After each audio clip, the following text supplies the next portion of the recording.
एवं अनुवाद विषयक व्याख्यान माला के अंतर्गत आपका स्वागत है। चर्चा कर रहे हैं हम अनुवाद पुनरीक्षण पर। अनुवाद अपने आप में एक स्वतंत्र, महत्वपूर्ण विधा है, अनुशासन है और आज के समय की महत्वपूर्ण अपेक्षा भी है। हम अनुवाद के माध्यम से न केवल राष्ट्रीय स्तर पर अपितु अंतर्राष्ट्रीय स्तर पर ज्ञान विज्ञान के आदान प्रदान से गति प्रगति की ओर बढ़ना चाहते हैं। अनुवाद वास्तव में एक सेतु है, एक पुल है जो दो भाषाओं के बीच, दो संस्कृतियों के बीच, दो राज्य और राष्ट्रों के बीच तमाम तरह के समन्वय का, समेकित संस्कृति का कारक भी बनता है। अनुवादक इस दृष्टि से बहुत महत्वपूर्ण होता है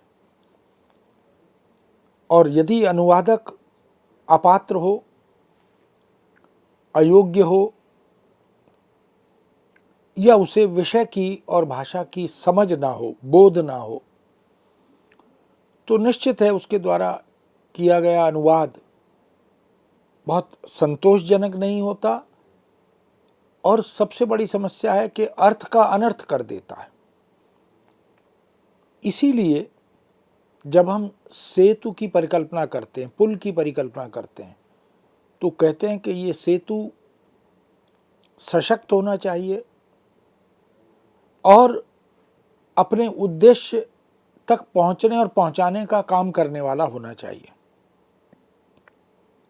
सामान्यतः सेतु का निर्माण इंजीनियर करते हैं और इंजीनियर एक तकनीकी प्रशिक्षण प्राप्त विशेषज्ञ होते हैं, अधिकारी होते हैं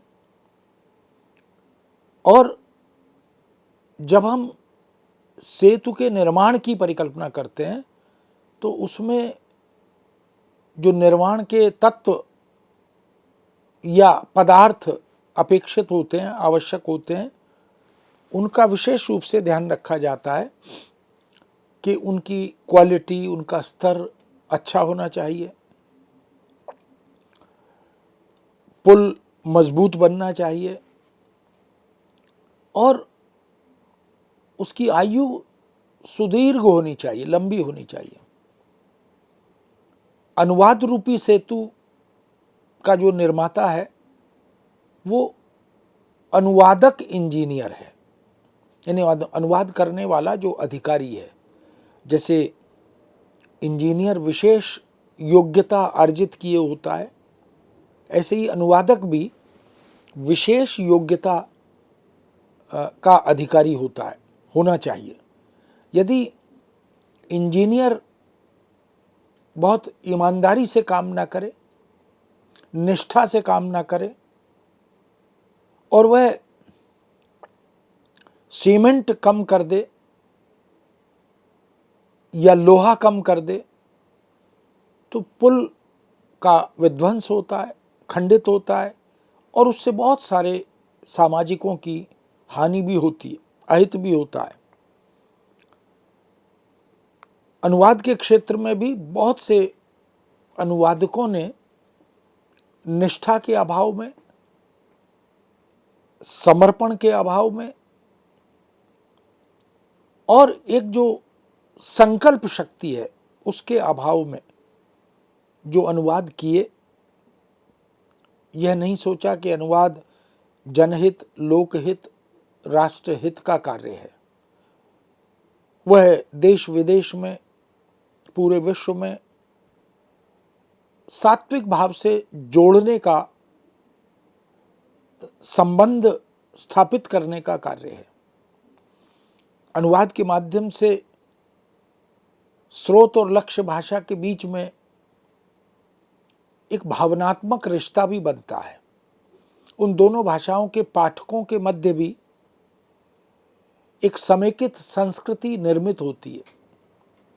इसलिए यह कहना आवश्यक हो जाता है कि अनुवाद में यदि अनुवादक की असावधानी के कारण, अज्ञानता के कारण, अनाभ्यास के कारण, अयोग्यता और अपात्रता के कारण दोष आ जाते हैं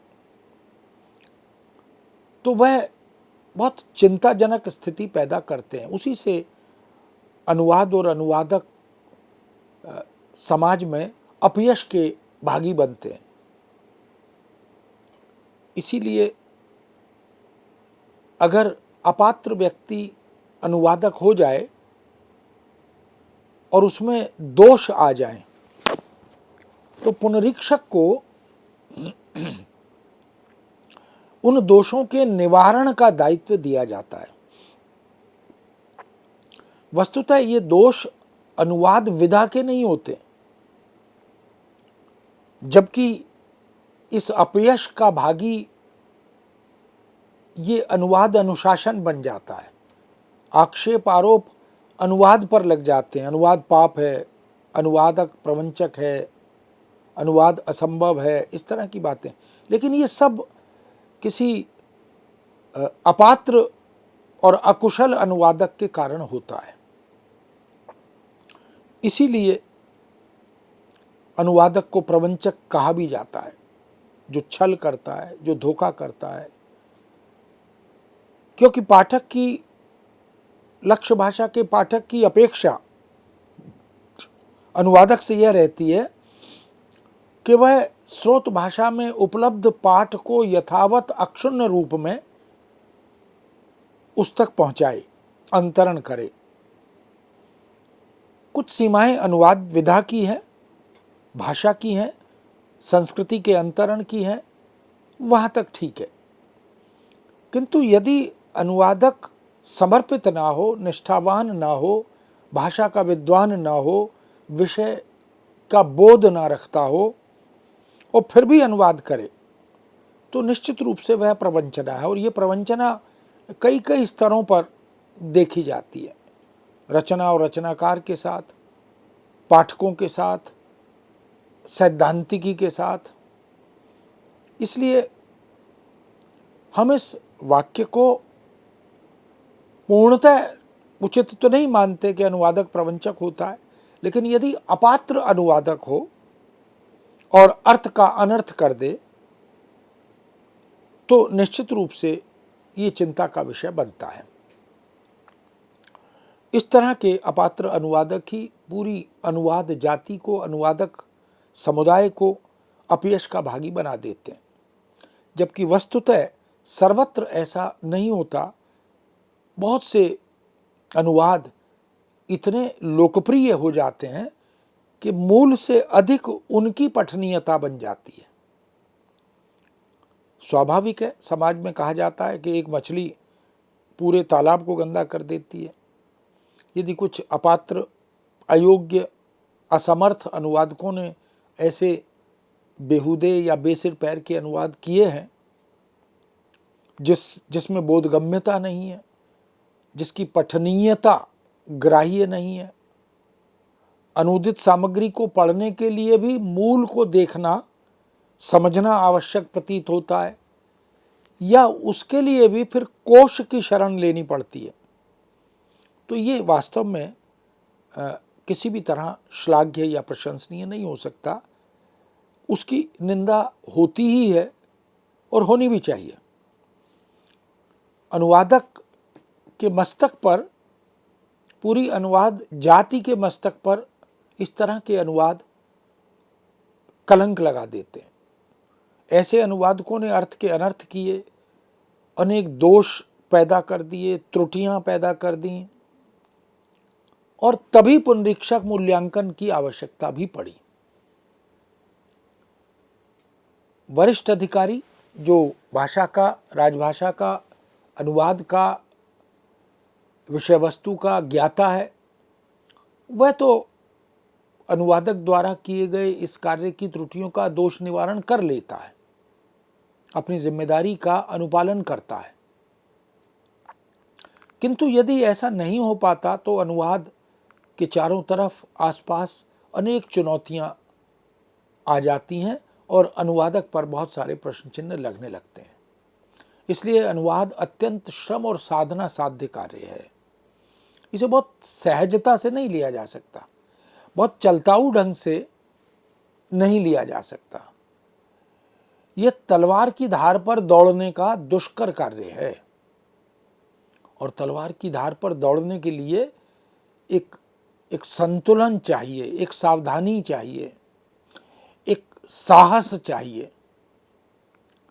यही कारण है कि लापरवाही, उदासीनता, धैर्यहीनता, निष्ठाहीनता और संकल्प से रहित होने की वृत्ति अगर है तो अनुवाद कर्म के क्षेत्र में ऐसे अनुवादकों का अभिनंदन या स्वागत नहीं होता और उनको अपयश का भागी बनना ही पड़ता है।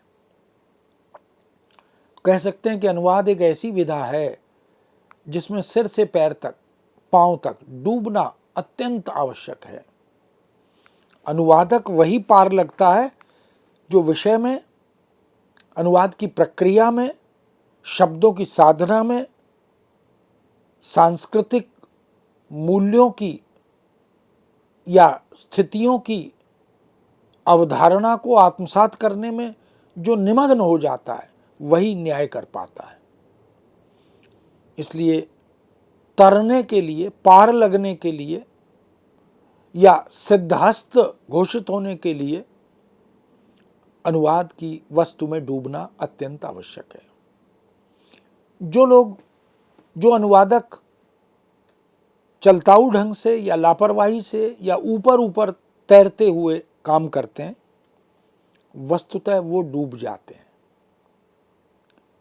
और न केवल स्वयं डूबते हैं अपितु दूसरों को भी डुबा देते हैं। इसीलिए कहा भी जाता है, जिन खोजा तिन पाइयां गहरे पानी पैठ।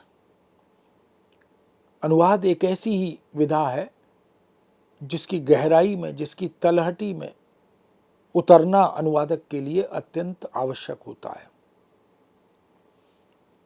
हिंदी साहित्य में मध्यकालीन प्रसिद्ध कवि बिहारी का एक दोहा इस दृष्टि से बहुत सार्थक सिद्ध होता है।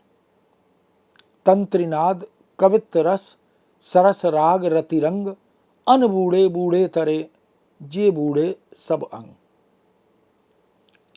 अगर तंत्रिनाद का आनंद लेना है, वाद्य यंत्रों का, तबला, हारमोनियम, डफली, बांसुरी आदि का, तो वह तभी संभव है जब उसमें डूब जाएं, निमग्न हो जाएं, आत्म विलय कर दें, आत्मविस्मृत हो जाएं।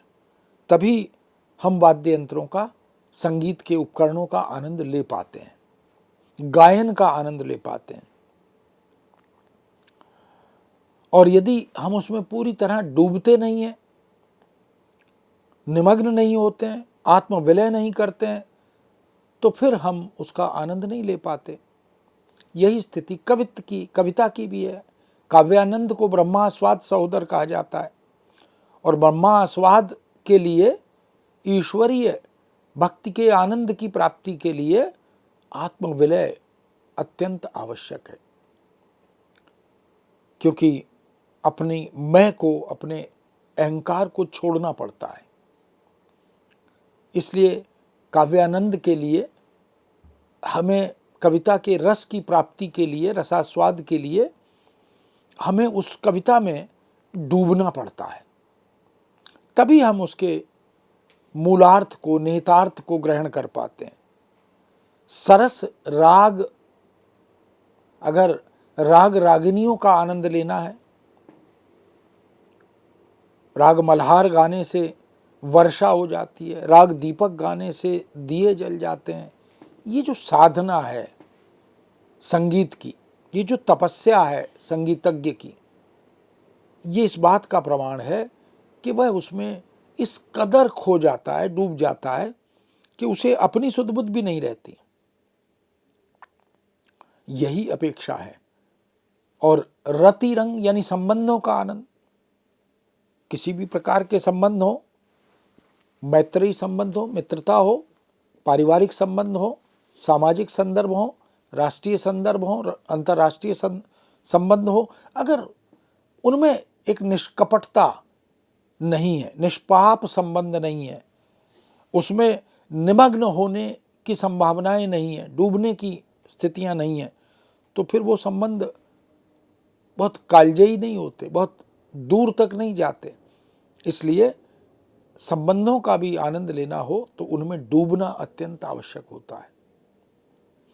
यही कारण है कि कवि कहता है, अन बूढ़े बूढ़े जो नहीं डूब सके वो डूब गए, और तरे जे बूढ़े सबंग, और वो तर गए, वो पार लग गए जो इनमें पूरी तरह डूब गए। अनुवाद भी एक ऐसी ही विधा है।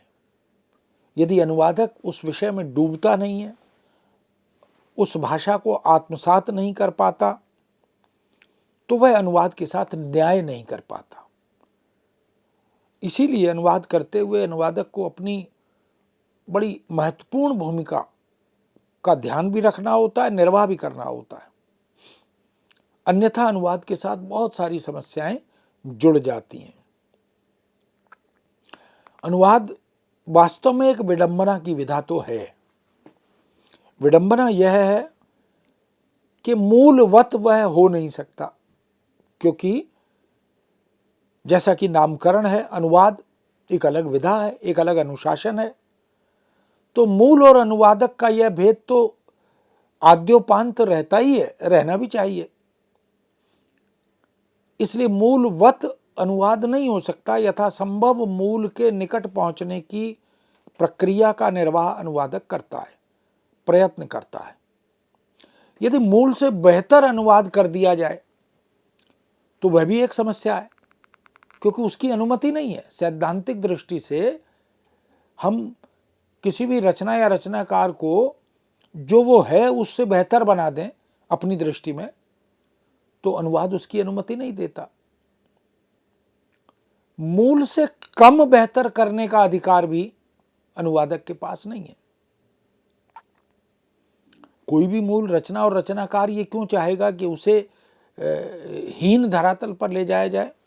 इसलिए एक बड़ी समस्या तो है कि मूल वह बन नहीं सकता, और मूल से बेहतर अगर कर दें रचना को, सामग्री को, तो वह ट्रांसक्रिएशन, अनुसृजन या रिक्रिएशन, पुनर्सृजन, यह तो हो जाएगा, लेकिन अनुवाद नहीं रहेगा। और कम बेहतर कर दें तो निश्चित रूप से रचना और रचनाकार के साथ अन्याय होगा, उसकी छवि धूमिल होगी। इसलिए ये एक विडंबना की, चुनौती की, अंतर्विरोधों की विधा तो है। और इस बात का स्मरण हमें रहना चाहिए कि मूल ही होता है, यानी स्रोत भाषा की सामग्री स्रोत भाषा की ही होती है, और अनुवाद ही होता है, यानी लक्ष्य भाषा की सामग्री लक्ष्य भाषा की ही होती है।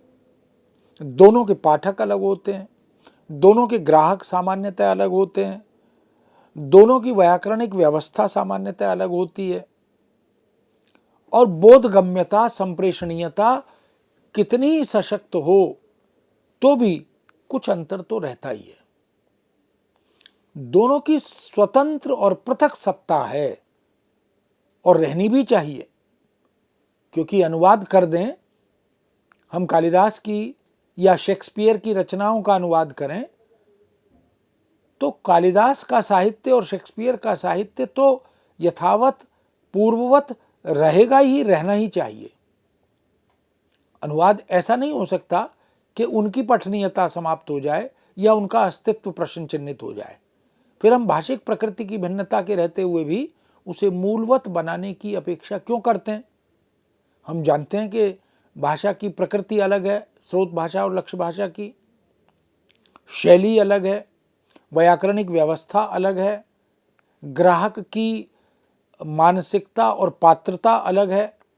फिर भी सिद्धांततः हम कहते हैं कि अनुवाद मूल जैसा होना चाहिए, मूलवत होना चाहिए।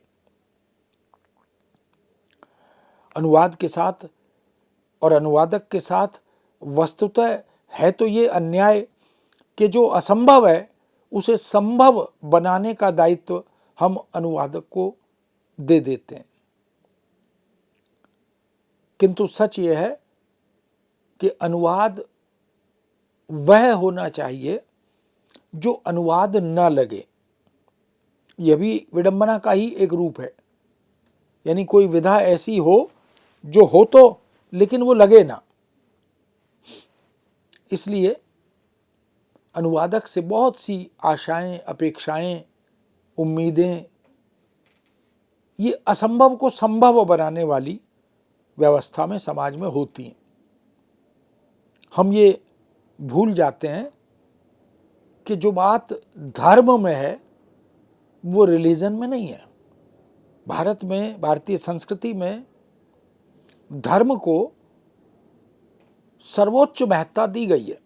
व्यक्ति का धर्मनिष्ठ होना, व्यवस्था का धर्मनिष्ठ होना, धर्म के प्रति परायण होना, ये अत्यंत आवश्यक होता है। और अग्नि का धर्म, जल का धर्म, पिता का धर्म, पत्नी का धर्म, भाई का धर्म, ये धर्म इस रूप में भी हम देखते और स्वीकार करते हैं। लेकिन बहुत स्थूल रूप से अगर हम अनुवाद करते हैं, अनुवाद की सीमाओं के बावजूद हम अनुवाद करते हैं, तो देखते हैं कि उसे रिलीजन हम कह देते हैं। तो जो बात धर्म में है वो रिलीजन में नहीं है। जो बात चौके में है, चौका पूर्णा, जो भारतीय सांस्कृतिक परंपरा है, उसमें जिसको हम रसोई भी कहते हैं, उसको अंग्रेजी में हम किचन कह देते हैं। तो चौके की जो अवधारणा है, उसकी जो सात्विकता है, उसकी जो निष्पापता है, वह किचन में नहीं है। जिस तरह की मूल्य परंपरा हमारे चौके की व्यवस्था से जुड़ी है, वह अंग्रेजी के किचन से जुड़ी हुई नहीं है। जो बात आत्मा में है वो सोल में नहीं है। इसलिए ये अंतर तो रहता ही है मूल का और अनुवाद का। यह बात सच है कि कोई शब्द किसी दूसरे शब्द का पर्याय नहीं होता। एक ही भाषा में, हिंदी में ही अगर हम अनेकार्थी या बहुआर्थी शब्दों को देखें तो वस्तुतः वो पर्याय तो नहीं होते। किसी एक शब्द को दूसरा शब्द उसकी अवधारणा को आत्मसात करके पूर्ति नहीं कर सकता। यह हो सकता है कि वह मूल के निकट पहुंचने के लक्ष्य को पूरा करने में मदद करे। इसलिए अनुवादक को अपने विवेक से अनुवाद करते हुए सही, सटीक, सार्थक शब्द का चयन करते हुए अनुवाद करना होता है, क्योंकि शब्द मूल की अवधारणा को रिप्लेस नहीं कर सकते, बदल नहीं सकते। अनुवाद में दूसरी महत्वपूर्ण भूमिका शब्द की होती है, हम जानते हैं। शब्द को हमारे यहाँ ब्रह्म भी कहा गया है। शब्द ब्रह्म होते हैं, और ब्रह्म यानी शब्द अक्षर से बनते हैं। अक्षर का अर्थ है जो कभी क्षरित ना हो, जो कभी नष्ट ना हो, और वह ब्रह्म के समान यानी ईश्वर के समान उस अलौकिक सत्ता या नियामक के समान चिरंतन रहते हैं। यह भी कहा जाता है कि जाकी रही भावना जैसी, प्रभु मूरत देखी तिन तैसी। अर्थात शब्द यदि शरीर है तो शब्द के भीतर प्रतिष्ठित अर्थ उसकी आत्मा है, और उस अर्थ की छटाएं अनेक हैं, जिनको हम शेड्स कहते हैं। अर्थ छटाएं यानी अर्थों की छवियां, अर्थों के शेड्स बहुत सारे होते हैं। हम कहाँ किस अर्थ में बात करते हैं, करना चाहते हैं, ये महत्वपूर्ण होता है। इसलिए अनुवाद करते हुए हमें अपने विवेक से यह सुनिश्चित करना होता है कि हमें कौन सी अर्थ छटा चाहिए, कहाँ चाहिए, क्यों नहीं चाहिए। इसीलिए केवल अनुवाद कोश आधारित होगा तो काम नहीं चलेगा। कोशों में शब्दों के अर्थ तो होते हैं, लेकिन उन अर्थों की छटाओं का बोध, अर्थ छवियों की पहचान ये अनुवादक ही कर सकता है। और अनुवादक जितना अनुभवी होगा, जितना अभ्यासरत होगा, उतना ही न्याय वो अनुवाद के साथ कर पाएगा। मित्रों, इस विषय को यहाँ विराम देते हैं, पुनः आपके समक्ष उपस्थित होंगे। आज्ञा दीजिए। नमस्कार।